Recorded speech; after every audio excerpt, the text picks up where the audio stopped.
What's up, everybody? Welcome to Building Our Power. This is Gabby. And KT. And we're back with another episode. Thank you guys for checking out our last episode entitled The Revolution Will Not Be Polite. If you would like to hit us up, you can do so at Building Our PWR on all social media channels. Thank you so much to a listener who donated some funds to us so that we were able to buy some food for the fridge. Ooh, this inflation, baby. We were able to get some things, at least put some noodles and sausages and stuff like that in there. But if you have anything and you would like to contribute to the fridge or the pantry or the education we're doing in the city of Memphis, you can do so. The link is in the description. And if you would like to join us in Memphis personally as we go out and do these things, you can do so. That link is also in the description as well. It's a lot of work. All right, KT and I went to a gun training class. It was 3 hours. 3 hours long on Wednesday. And so we're going to talk a little bit about it because, it was interesting. I like getting a little history and the information about the law and stuff like that because it's good to know sometimes. So we're going to go from our little anarcho-communist perspective and just talk about some of the things we learned, give y'all some of that information, and also talk about, some things that were not said. Yeah, so I'm going to start us off here. Basically, Gabby and I went into this class, okay? And the class was just chairs. We did not have the option to hold a gun specifically. But the group of people that were with us were majority black women, and we had only women in the group, okay? So it was a woman-only class. Surprisingly, though, our instructor was a white man who supposedly was an ex-Marine, and who had murdered someone, and literally told us that he had murdered someone and did not end up going to jail. So, what I kind of learned myself from this is that, white people can get away with pretty much killing anyone as long as it's in a tiny town and everybody knows you. No, that's what I learned. Okay, so basically the guy told us that story because he was telling us a story of him doing something within self-defense. He was teaching us, hey, when is it going to be okay for you to use a gun during self-defense? And what we've learned within that is that the law is kind of like a gray area. As far as the use of deadly force goes, it really just depends on the judge and the jury. Absolutely. So Tennessee Code Title 39, Chapter 11, Self-Defense, says when the use of deadly force is justified. A person who's in a place lawfully and who isn't engaged in an illegal activity has no duty to retreat before using or threatening to use force that's likely to cause serious bodily injury or death if 1. The person reasonably believes there's an imminent danger of serious bodily injury or death. 2. The danger is real or honestly believed to be real at the time. And 3, the belief of danger is founded upon reasonable grounds. A person who uses deadly force within a residence, business, dwelling, or vehicle is presumed to have held a reasonable belief of imminent death or serious bodily injury to self, family, or member of the household. So, let's talk about that reasonable word that we heard like a million times. Who determines, who says whether or not it was reasonable for you to shoot someone? That is up to the judge and the jury. I think he was talking about, when it comes to these things, there's like a reasonable being that hypothetical being that they refer to, and they're like, would this hypothetical being think that this is reasonable? So you can see if somebody wants to lock you up for something, that gives them a lot of little wiggle room to be like, well, it might not have been justified, but I don't know, maybe it was unreasonable for you to kill that person. But you can also see how it can go in the other way. Like, think about George Zimmerman. Obviously, that wasn't in Tennessee, that was in Florida. But, they thought that he was reasonable in doing that. He was reasonable in following Trayvon Martin, harassing him. And then when Trayvon Martin was beating his ass, he was reasonable in shooting and killing him, even though Trayvon Martin did not have a gun. So, yeah, that is a very sketchy law. It's extremely sketchy. It makes it make sense. There was something else that we learned too that was real sketchy. And pretty much every single law that we learned in regards to this at this class was basically saying, hey, citizens, you have no rights, and hey, law enforcement, you have all the rights. Like, if we were in imminent death, or danger, if we were in imminent danger by law enforcement and we were open carrying and we had a gun, there's no way, regardless if it was self-defense or not, could we shoot them. That would be absolutely against the law. It says right here, the use of force is not justified if you resist a halt at a search, arrest, roadblock, or stop and frisk that you know is being conducted by a police officer, unless the officer uses greater force than necessary and the person using force reasonably believes that the force is immediately necessary to protect against the officer's unnecessary use of force. Again, That's just in there. That's just in there just for fluff, because if that's the case, a lot of them people that's in jail now for resisting arrest or attacking a police officer would not be in prison right now. This stuff is just fluff. But yeah, that's one thing that we noticed that was a pattern. Everything when it came to police, there was all these laws, but as soon as it came to law enforcement, everything is out the window. The law enforcement can break into your house as long as they say that it's the police. Now, if you didn't hear it's the police and you shoot at the police, then you're in trouble. That's attempted murder. Now, if they didn't say it was the police and they came in there anyway, even the guy was like, yeah, I don't know what to tell you. I watch the news just like you do. I honestly don't know the answer to that. And here's the thing. That's exactly what happened with Breonna Taylor. Mm-hmm. Again, that's not in Tennessee, but they did not hear them announce, oh, this is the police. And I don't remember if they even actually did announce that they were the police or not. And then the boyfriend ended up shooting at them, which was totally justified.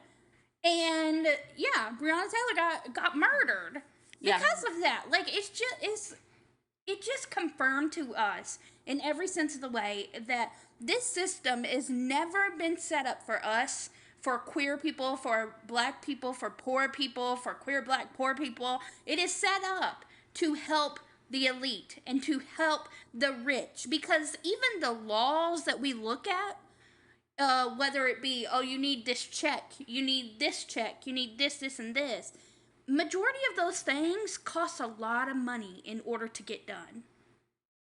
Mm-hmm. Yeah. Even the guns themselves. Gabby and I looked up guns, and the guns themselves can range anywhere from even a little handgun is like $500. We were like, what the hell? Why does a handgun cost $500? It makes no sense. Mm-hmm. Yeah, that's something else we were noticing. It's definitely a class issue when you think even about, the restrictions to stop you from getting guns. Right. He was talking about, if you're involved in a domestic violence situation, you're not allowed to have your guns. The police can confiscate your guns. But there's some paperwork, and so there's some hoops you can jump in, and there's some fines you can pay so that you can have guns again. And he was talking about, you can't take the guns to the airport, but there's a ways you can do it, or you can mail the gun to yourself to go to a different state and stuff like that. So he was really giving us the runaround and just pretty much saying most of these laws can be bypassed if you have the money. Yeah. And something else that I was thinking about too, before we get into the gun thing, is about, how they were talking about, especially in Shelby County, it don't matter if you were justified or not. You have a gun out and that gun is fired, you're getting locked up regardless for at least 24 hours. and the amount of money that accrues from all that. Then you will have to go to court after that. You're not going to get let go on bail. Amy Warwick, the DA, will have you in court, and you will spend thousands of dollars, even if you were in the right. Yep. So imagine you having a gun and you seeing something going on and you protecting somebody. You are potentially going to have all your savings and stuff stripped away from you from the government because you were using your First Amendment rights and trying to protect people. So, yeah. So, one thing we can talk about, one thing we can say is, we talk about guns that absolutely stay strapped all the time. But also know the law for yourself. You gotta think about it. Even like in the 60s, the Black Panthers, they had attorneys, they had lawyers. Yes. Because these people, like, you just have a gun and then they waiting to lock your ass up. So just make sure if you got the lawyer, you lawyered up, you know the law, and you know where you stand and what you can and cannot do, and potentially still have a life after that.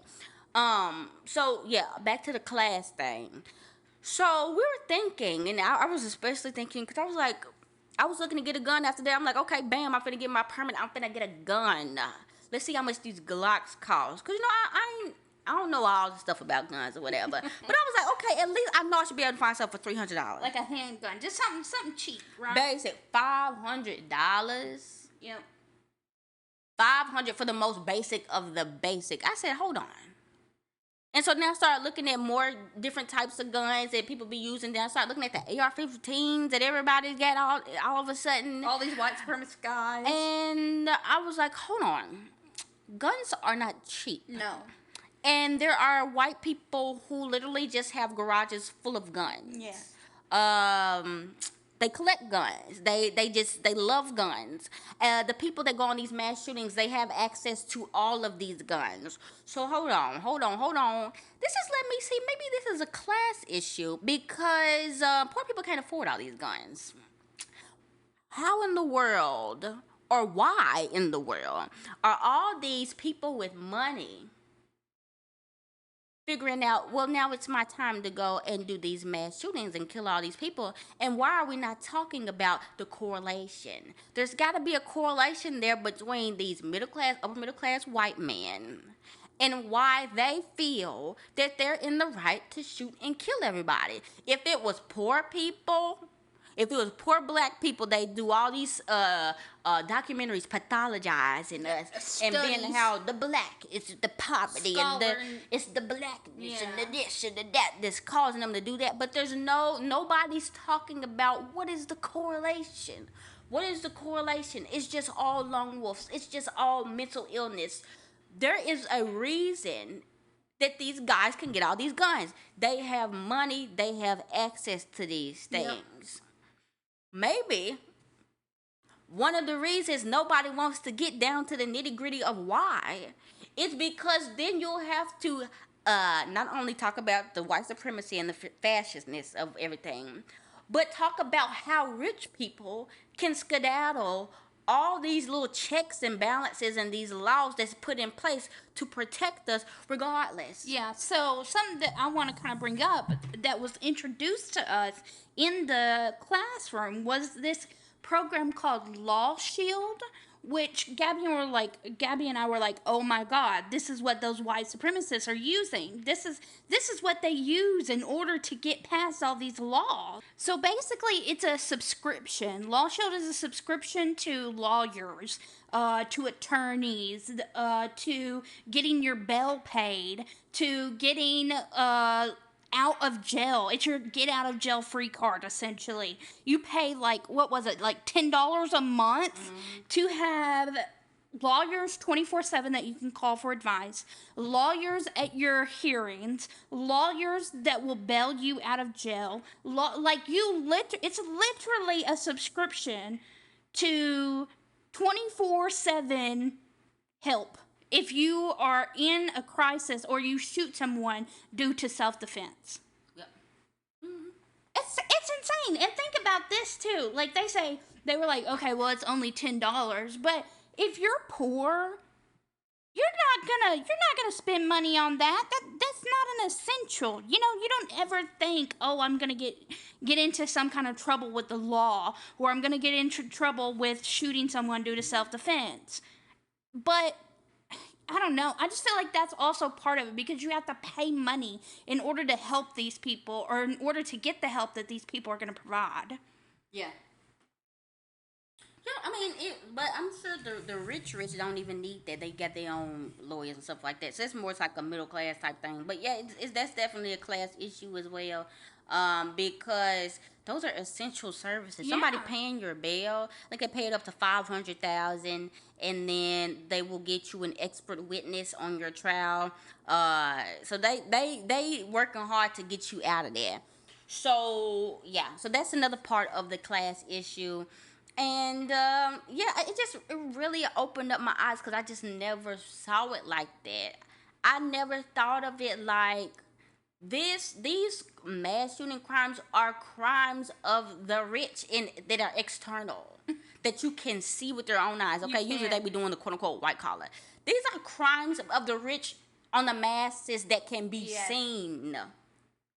Because these AR-15s, we looked it up, are close to like $1,000 or more. Not to mention the bullets that go into it, which is another $20-$30 per clip. And these people are like shooting these clips out after clip after clip after clip. Yeah, yeah. I saw one that was close to like $2,000 a gun. That's insane. Yep.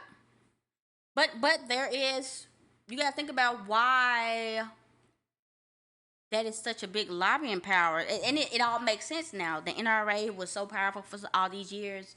I mean, the gun manufacturers obviously have a big part of it, but then the rich also are some of the main consumers. Yeah. That's literally it. That's why they're never gonna ban guns. Guns will literally never be banned.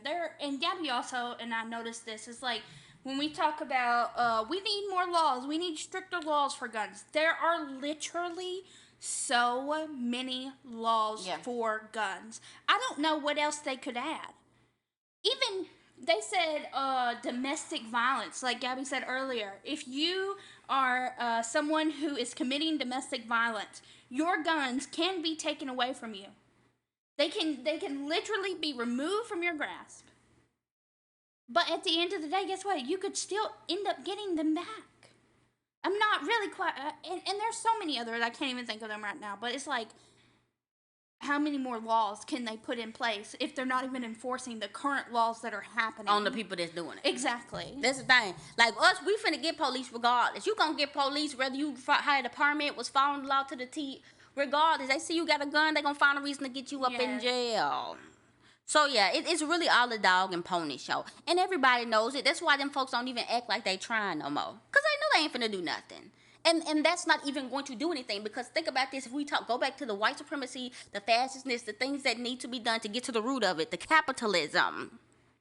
Them people have no interest and no economic, no personal need to get rid of capitalism, to get rid of white supremacy, to get rid of fascistness. So they're not going to do it. They're not going to disrupt things. Things are going well. I'm telling you, if this was hurting their pockets, if they were feeling the burn, if this was going to hurt the production of goods and their profits, they would be doing something about it now. But they're not. So it's not hurting them. So therefore, it will never be done. So stop looking to them. So yeah, so one other thing I want to talk about is this whole castle doctrine thing. So it's pretty much like the stand your ground laws that you hear a lot of the times in Tennessee. So that's the thing, like your house is your castle. If somebody comes into your castle, you have the right to defend it no matter what. If you feel like they are coming in there to cause harm, they broke in the door or whatever, you have the right to shoot at them and protect yourself. Now here's something that I thought was interesting, and it's something that popped up another time. It says, when do you not get protection from the castle doctrine? And it says, the person using force is engaged in an unlawful activity or is using the dwelling, business, residence, or occupied vehicle to further an unlawful activity. So if I'm doing something in my house that the government feels is unlawful, anybody can just come in my house and come and steal or whatever, and I can't protect myself Right. because I was not following your law. Do you see how that can get mixed up too? So let's say I have some weed up in my house, Oh. and somebody comes and breaks up in my house trying to hurt me. I shoot them. They find the weed. Then I gotta go. I'm going to jail, and I wasn't in the right. Yes, you're going to. Things you should know, guys. Things you should know. Another thing is the person whom force is used is a law enforcement officer who enters and attempts to enter a dwelling, business, residence, or vehicle in the performance of an officer's official duties, and the officer identifies the officer in accordance with any applicable law, or the person using force knew or reasonably should have known that the person entering or attempting to enter was a law enforcement officer. So you're just supposed to know off the top of your head. You're just supposed to know everybody that's coming in your house. You're just supposed to know everybody that's whatever. So one thing that white guy said, he was like, yeah, I honestly have no answers to this, and that could happen to me too, and I would be in the same boat even though you wouldn't, you're a white man. But he said for him, the only thing he can do is just put cameras all around his house, which is a price, which is a cost. Yep. And also, if you're concerned about privacy and you're putting that stuff in the cloud, guess what? Amazon and things like that, they have access to that information. The government has access to that information if they need it. So it's not like that's going to make a difference anyway. Unless there's a way, I'm sure there's a way you can put like on a drive or something like that. But ultimately, it's just like, yeah, guys, these laws, pretty much that's all we want to talk about. These laws are only meant for us, and they can be broken by everybody and their mama as long as they are either law enforcement or they have money. And so for us, whatever state you're in, it's good for you to know the law. Ever since I learned this, I'm like, okay, now I've been slacking. I need to figure out where am I in the right, quote unquote. Because you know they're going to still try to skedaddle or whatever. But at least you know for a fact, okay, where am I in the guidelines of what to do? What can I do, quote unquote, lawfully? What can I do unlawfully? And all these things. It's and just how good can you get between those lines? You know what I'm saying? Yeah. Like, I feel like as an anarchist, we truly do not honestly care about breaking the law whether or not. But if it comes to the point where murder is there, we do not want to be like locked up, obviously, in this system. So it would be best that we did know what the laws are so that we can avoid them at any cost, and if we need to, skirt on past them. Yeah. And as far as what I'm saying, like as far as from what I've learned, you know, in Tennessee we have this thing, like I said, where you don't have to necessarily retreat if there is a threat. You can face the threat face on. I would say for us black people, if there's a way for you to run, just run. Don't even, if there's a way for you to escape, if somebody breaks into your car, just let them folks do it, because there is no protections for us unless you have some really really good lawyers, right, and you got that money or you got this little insurance stuff. You will be locked up for a very long time. So that's one thing for us, you know. That's what comes with knowledge, and that's what comes with the responsibility of having, you know, these firearms and stuff like that. I mean, the only thing I can say to combat that is, you know, you just gotta know how to, you know, bend some rules and how to hide and do sneaky things. We are not, for legal purposes, we are not saying break the law. For other legal purposes, we are not saying break the law. I'm just saying be careful. Be careful out there, black people. Be careful out there, anybody that's marginalized right now, because we want to protect ourselves, but we also don't want to be in that jail cell. Exactly. So it's a tater tot, and it's a, what do you call it? A seesaw, kind of. Gotta keep it balanced. You know? You gotta keep yourself balanced. But I mean, Was there anything else really that you feel like was important? I know we learned how to hold a gun, so now we know how to wrangle it. Yeah, so we're gonna be definitely going to this gun range. But that's the thing too, the gun range costs. That's what I'm saying. Yes. It's so much. Like, I was ignorant. And I can see why for some of us we don't know these things. It is expensive to go and shoot a gun. And unless you just got some property and some land, that's another price. Property and land to do so. Or you know somebody with some property or land just to shoot around. No, but even then, like that guy was talking about, there's like proper procedures, like you have to build a certain structures in order for you to be able to freely shoot that gun. Like there are legitimately so many laws in regards to holding a gun, carrying a gun, even in a state that does not require a permit, by the way. Tennessee doesn't require a permit, but we still have so many laws in regards to it. So I can't imagine states that have even stricter laws than we do, and we're open carry. You know what I'm saying? Yeah, definitely. So yeah. But yeah, that's just some little things, some little tidbits we want to put out there. For anybody else that's in, more restrictive states, what are y'all laws like? And for people that may be in less restrictive, like let's say Mississippi, what are y'all laws? And if you have looked into the law, is there anything interesting in there that you found that you wouldn't mind sharing with us in the class? Yeah, we're gonna wrap it up, guys. Thank you guys for checking out this episode. If you'd like to hit us up and tell us a little bit more, you can do so.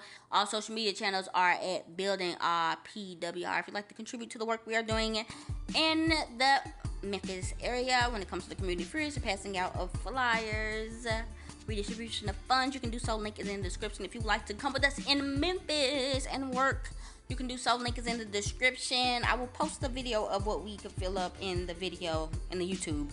But yeah, this has been Gabby and Katie, and this has been Building Our Power.